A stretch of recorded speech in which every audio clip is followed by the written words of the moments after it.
बिस्मिल्लाहिर्रहमानिर्रहीम, अस्सलाम वालेकुम। इस वक्त मैं नारान के पुरफ़ज़ा मकाम पर हूँ। बहुत ही खूबसूरत जगह है और यकीन जानिए कि इससे आगे जब इंसान जाता है तो अल्लाह ताला का शुक्र अदा करता है कि अल्लाह ताला ने कितना हसीन, कितना खूबसूरत मुल्क हमें अता किया है।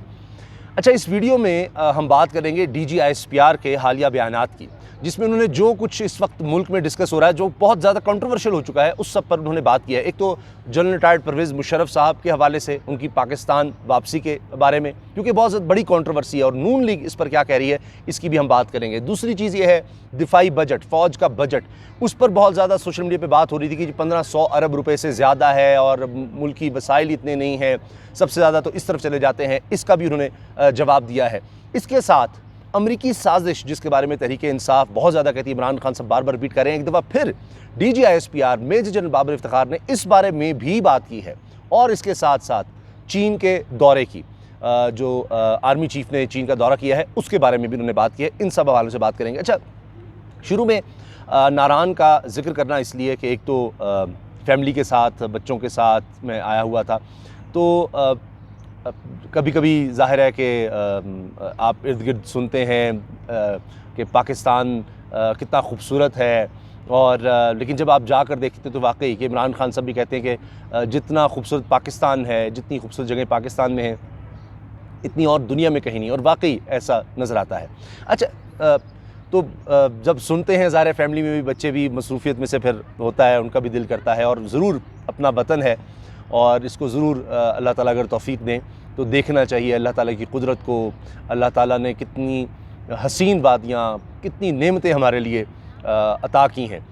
तो अब यहाँ के लोग क्या कह रहे हैं इमरान खान साहब के बारे में, असल में मैं उस पर कुछ बात करना चाह रहा था। तो यहाँ पर यूँ समझिए कि 1000 में से कोई एक आदमी आपको मिलेगा, क्योंकि यहाँ जब जाते हैं किसी भी जगह, किसी दुकान पर गया, माफ़ कीजिएगा, किसी रेस्टोरेंट पर गया, हर जगह लोग यही बात करते हैं, जी इमरान खान साहब आएंगे, खान साहब वापस आएंगे, ये बातें हो रही होती हैं।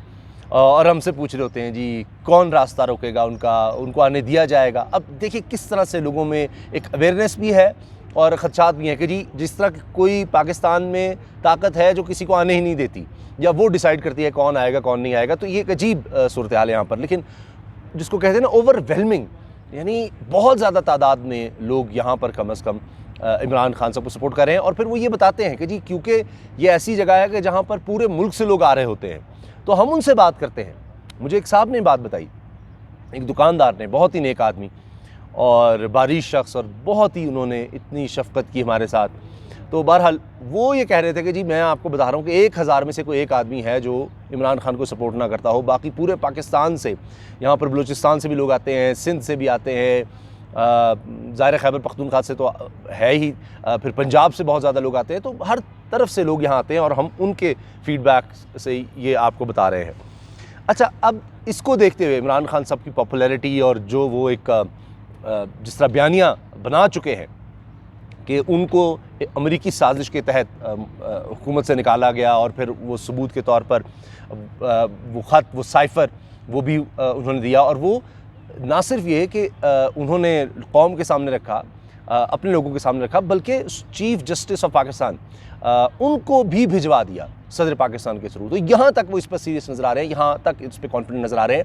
और हर जलसे में, हर जगह वो इसका जिक्र करते हैं कि किस तरह से भारत से धमकी दी गई कि जी इमरान खान को हटाओ। और फिर वो कहते हैं कि ये किससे कहा जा रहा था, वज़ीर आज़म तो मैं था, तो वो किससे कह रहे थे कि जी इसको हटाओ तो तुम्हारे सब गुनाह माफ़ कर दी जाए, तुम्हें बख्श दिया जाएगा, तुम्हें माफ़ कर दिया जाएगा। लेकिन अगर ये अदम एतमाद नाकाम होती है और इमरान खान ही वज़ीर आज़म रहता है तो फिर इसके नुकसानात होंगे। तो ये क्या हो रहा था, और फिर जो मुलाकातें हुई, ये सब कुछ किस तरह से हुआ, फिर वो मीर जाफ़र मीर सादिक का जिक्र करते हैं, और इस तरह से वो बनाते चले बयानी। हाँ, लेकिन एक जगह वो बड़े मोहतात रहे, हर दफ़ा उन्होंने फ़ौज के हवाले से बात की, जी फ़ौज हमारे लिए बहुत ज़रूरी है, फ़ौज हमारे लिए बहुत ज़रूरी है, अगर फ़ौज ना होती तो खुदा न खास्ता पाकिस्तान के टुकड़े हो जाते, मज़बूत फ़ौज पाकिस्तान के लिए लाजमी है, हमारे दुश्मन हमें ख़त्म करना चाहते हैं, पाकिस्तान के टुकड़े करना चाहते हैं, ये फ़ौज है जिसने पाकिस्तान को जोड़ कर रखा हुआ है, और इस तरह की बातें उन्होंने बहुत की। लेकिन ये जो साजिश का बयानिया उन्होंने बनाया है, और लोग ये समझते हैं कि माजी में भी, और इसके सबूत भी हैं कि इस तरह से मुदाखलत रही है ना सिर्फ पाकिस्तान, कई ममालिक में, और ये जो रजीम चेंज का मामला है ये कई ममालिक में हो चुका है। इसके हवाले से अरशद शरीफ साहब ने पूरी डॉक्यूमेंट्रीज़ और दीगर आपको नज़र आते हैं,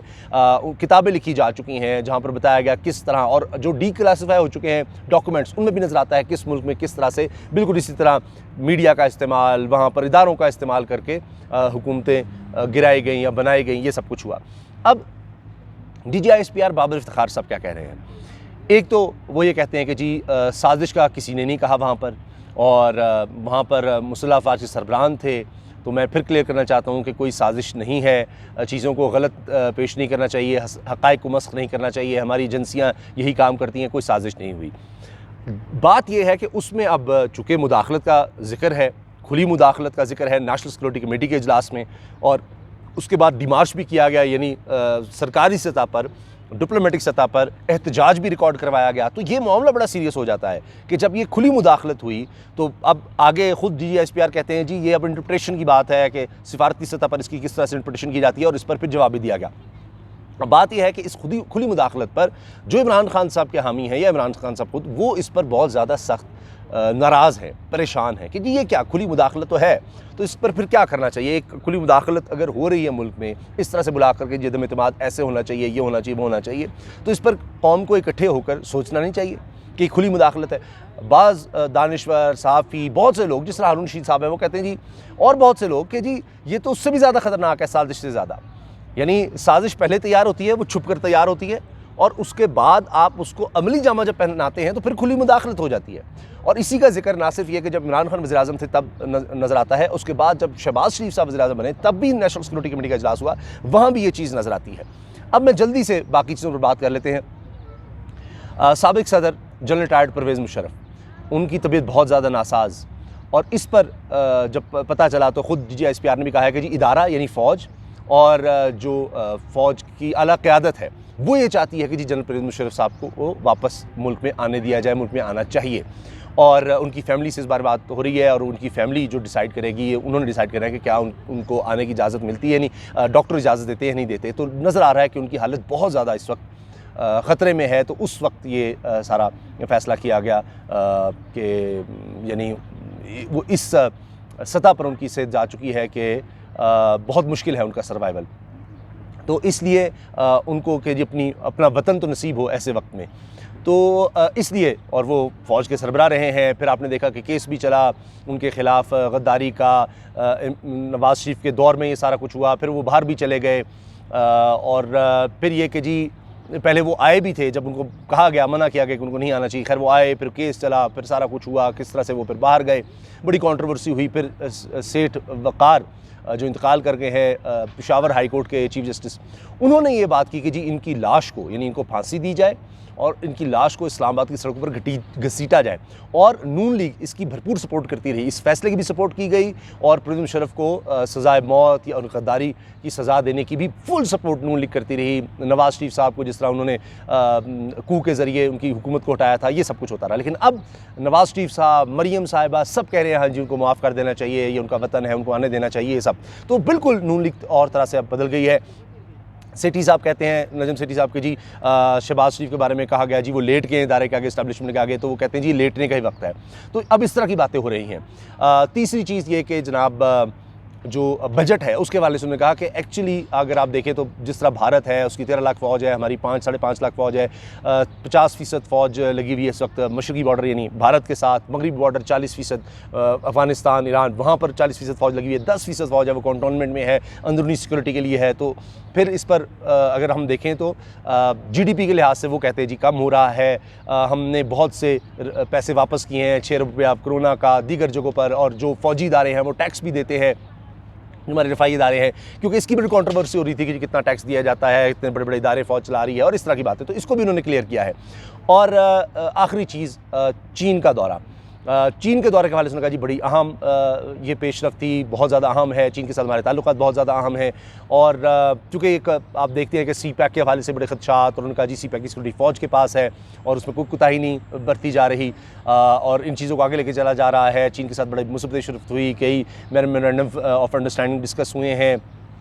इन पर काम हुआ है। तो अब ये जिस तरह मैंने आपको पिछली वीडियो में बताया था कि बहुत सी चीज़ों में नज़र आ रहा है कि जो इस वक्त मौजूदा हुकूमत है उससे मामलात नहीं समझ रहे और इसलिए मिलिट्री लीडरशिप को आगे आना पड़ा है और चीन के साथ कुछ मामलात को आगे बढ़ाने की कोशिश हो रही है। जिस तरह चीन का जो कर्ज़ है जो उसको वापस चला गया वो दोबारा 2.4 अरब डॉलर की उसकी बात हो रही है, ये सब मामलात हैं। इसके अलावा